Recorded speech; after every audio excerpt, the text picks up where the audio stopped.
नमस्कार, मैं हूं यश खुराना। स्वागत है आपका MH1 न्यूज में। बुलेटिन की शुरुआत हम करने जा रहे हैं बहुत महत्वपूर्ण जानकारी के साथ। दरअसल इजराइल के खिलाफ ईरान ने मंगलवार को बड़ी कार्रवाई कर दी। कार्रवाई करते हुए करीब 150 से ज्यादा मिसाइल्स इजराइल पर दाग दी और हमले के बाद आनन फानन में इजराइल में सायरन की आवाज गूंजने लगी। फौरन आम लोगों को बम शेल्टर्स में शिफ्ट किया जाने लगा। तो अमेरिका की चेतावनी के बाद ईरान ने इजराइल पर हमला बोल दिया। तो इजरायली सेना ने बताया कि ईरान ने बैलिस्टिक मिसाइल से यह हमला किया है। अमेरिका ने इस हमले की पहले ही चेतावनी दे दी थी और कहा था कि अगर ईरान हमले करता है तो इसके गंभीर परिणाम, गंभीर नतीजे भुगतने होंगे। और ईरानी हमले में कहा जा रहा है कि तेल अवीव में छर्रे लगने से 2 लोग घायल हो गए। कुछ अन्य लोगों को भागने के दौरान गिरने से चोटें आई हैं। वहीं इजरायली सेना के प्रवक्ता ने जानकारी दी, कहा कि ईरान को इसके परिणाम भुगतने होंगे। उन्होंने कहा कि इजरायली सेना ईरानी हमले का बचाव और जवाबी कार्रवाई करने के लिए पूरी तरह से तैयार है और समय पर इसका जवाब दिया जाएगा। यानी कि आगे क्या होगा इसका कुछ अंदाजा नहीं है, लेकिन इतना जरूर है कि जियोपॉलिटिकल एक्टिविटी कहीं ना कहीं एक नेगेटिव न्यूज है।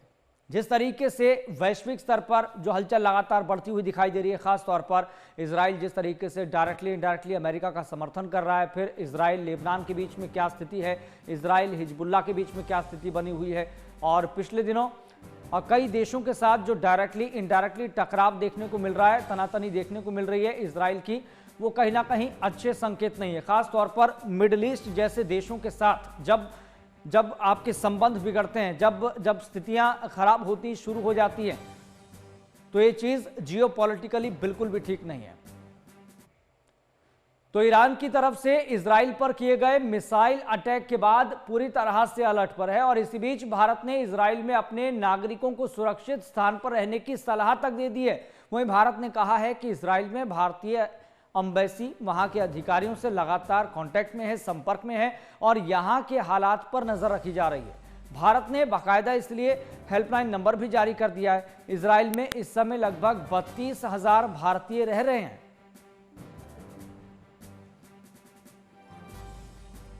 तो 150 से ज्यादा मिसाइलों से इजराइल पर अटैक किया गया। हालांकि नुकसान तो इतना नहीं देखने को मिला, लेकिन कुछ लोगों के घायल होने की जरूर खबरें सामने आई है, क्योंकि इजराइल एक ऐसी टेक्नोलॉजी के आधार पर आगे बढ़ रहा है, टेक्नोलॉजी के तहत आगे बढ़ रहा है, जहां पर मिसाइल्स को आसमान में ही खत्म कर दिया जाता है। लेकिन एक तरह से ये चुनौती देना है ईरान की तरफ से इजराइल को कि हमने आप पर हमला किया है क्योंकि आपने हिजबुल्लाह के चीफ नसरल्लाह को मार दिया और इस बात की जिम्मेदारी आपने खुद भी ले ली। और चलिए सीधा रुख करेंगे, डिफेंस एक्सपर्ट हमारे साथ जुड़ गए हैं संजीव श्रीवास्तव जी। संजीव श्रीवास्तव जी, आपका बहुत बहुत स्वागत है सबसे पहले MH1 न्यूज पर। जी धन्यवाद। संजीव जी, आप मेरी आवाज क्लियर सुन पा रहे हैं? हाँ, मैं आवाज आपकी मैं सुन पा रहा संजीव जी भाई, जिस तरीके से जियोपॉलिटिकल एक्टिविटी बढ़ रही है, ये किसी के लिए भी अच्छे संकेत नहीं है। अब ईरान ने 150 से ज्यादा मिसाइलें इजराइल पर दाग दी। कुछ दिन पहले खबर सामने आई थी कि इजराइल ने हिजबुल्लाह चीफ नसरल्लाह को मार गिराया, इसकी जिम्मेदारी भी ले ली। कैसे देखना चाहिए सर इन सब चीजों को? देखिए, वर्तमान समय में मिडिल ईस्ट रीजन के जो हालात हैं वो बेहद चिंताजनक हैं और इस जो इजराइल ने अभी हाल के समय में जिस तरीके से हमास के चीफ इस्माइल हानिया को ईरान की राजधानी तेहरान में एलिमिनेट किया, हालांकि उसकी जिम्मेदारी इजराइल ने नहीं ली थी, लेकिन अभी जिस तरीके से हसन नसरल्लाह जो कि आतंकी संगठन हिजबुल्लाह का मुखिया था, उसको और अनेक जो हिजबुल्लाह की जो टॉप लीडरशिप को इजराइल ने एक बड़ी स्ट्राइक के माध्यम से बेरूत में एलिमिनेट किया, आज से दबाव था किसी भी बदले की कार्रवाई का बहुत बढ़ गया था। और ईरान ने ये जो कल का हमला किया है वो ईरान बात को दिखाना चाहता है अपनी जनता को भी, जो ईरान की जो आवाम है और पूरे विश्व समुदाय को भी, कि वो कमजोर नहीं है, वो भी इस तरीके के बदले की कार्रवाई कर सकता है, रिटेलिएशन कर सकता है। और जो ईरान के द्वारा कल की जो कार्रवाई की गई वो एक रिटेलिएटरी कार्रवाई है। और लेकिन जो अभी तक रिपोर्ट सामने आ रही है कि ऐसा लगता है कि इस पूरी ईरान की जो कार्रवाई को और बैलिस्टिक मिसाइल्स के हमले को इजराइल के एयर डिफेंस सिस्टम्स ने, इजराइल की फोर्सेस ने, और साथ ही साथ यूनाइटेड स्टेट्स ऑफ अमेरिका के जो पूरे मिलिट्री माइट ने उसे नाकाम कर दिया है, जी उसे इनइफेक्टिव किया है, और कोई बड़ी ह्यूमन कैजुअलिटीज नहीं हुई हैं। कुछ मिसाइल्स अवश्य एयर डिफेंस सिस्टम को भेजते हुए कहीं जाकर गिरी है, लेकिन लार्जली अगर देखें तो ये जो ईरानियन हमला है उसको इसराइल और यूनाइटेड स्टेट्स ऑफ अमेरिका ने मिलकर के नाकाम किया है। इसी तरीके का जो हमला अप्रैल के महीने में भी किया गया था, जब जी ईरान के एक सीरिया में स्थित काउंसलेट पर इसराइल ने कार्रवाई की थी, और उसके बदले में ईरान ने इसराइल पर 300 प्रोजेक्टाइल्स दागे थे। तो 5-6 महीने के अंतराल में ये ईरान का इसराइल पर दूसरा हमला है, और जाहिर है कि इसराइल की तरफ से इसे रिस्पॉन्ड किया जाएगा, लेकिन इसराइल ने इसे कहा है कि वो अपने तरीके से, अपने चूजिंग के अनुसार और अपने डिसीजन के अनुसार उसको अप्रोप्रिएट तरीके से उसे वो रिस्पॉन्ड करेंगे।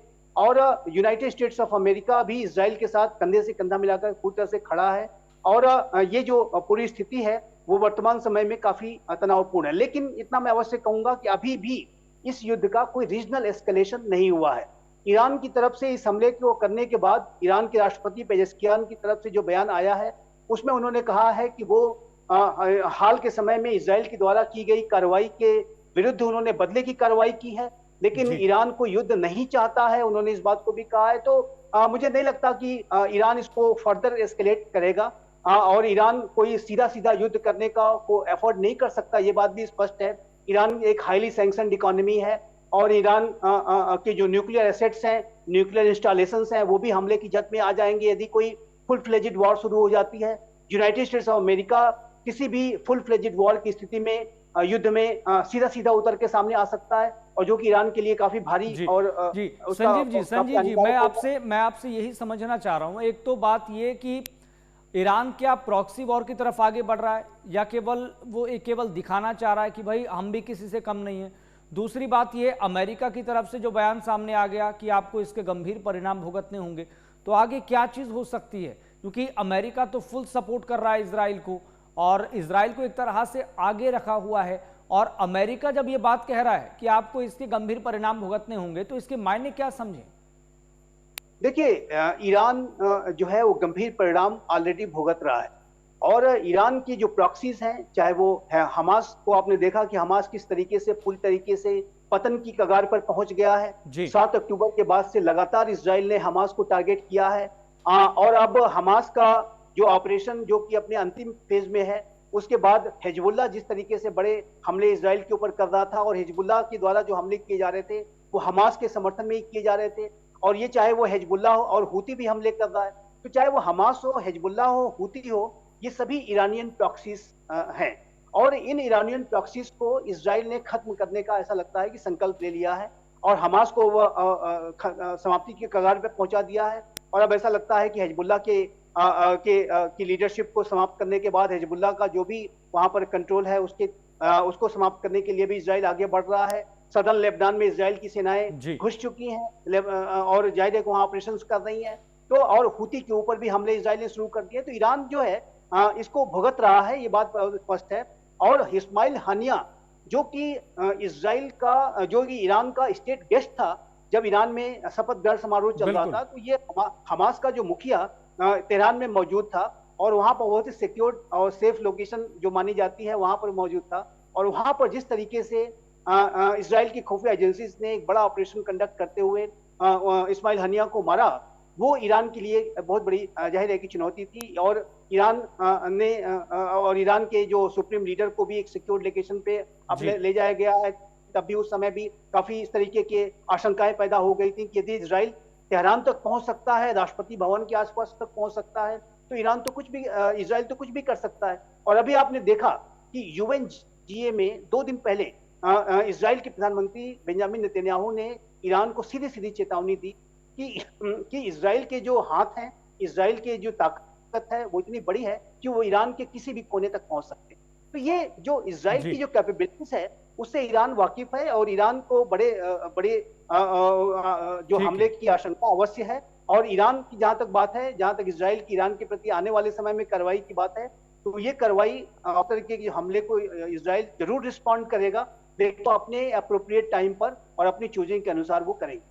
ठीक है संजीव जी, आप हमारे साथ बने रहिए। एक छोटा सा ब्रेक हम ले रहे हैं, लेकिन यहाँ पर यह सवाल भी काफी महत्वपूर्ण है कि इस पूरी क्रोनोलॉजी का कंक्लूजन आखिर में क्या निकलेगा और कब निकलेगा। क्या इसी तरीके से तनातनी लगातार बढ़ती जाएगी या फिर कुछ खत्म होने की कगार पर भी है?